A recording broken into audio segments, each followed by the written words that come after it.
Byl jednou jeden člověk, který se snažil žít správně.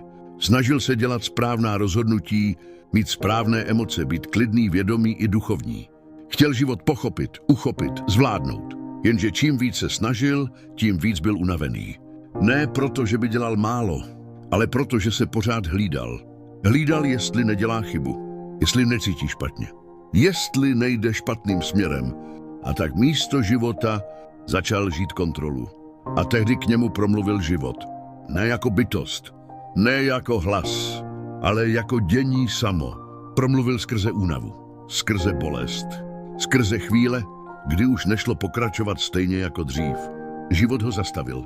Ne proto, aby ho potrestal, ale proto, že už nebylo kam utíkat.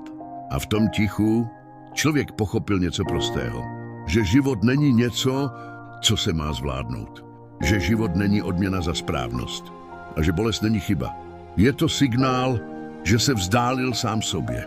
A védy říkají, život plyne sám. Utrpení vzniká tehdy, když se mu snažíš poroučet. Člověk si poprvé dovolil nebýt v pořádku. Nebýt klidný, nebýt připravený. A v tom přestal bojovat. Ne proto, že by našel odpověď, ale proto, že přestal utíkat před otázkou. A život pokračoval.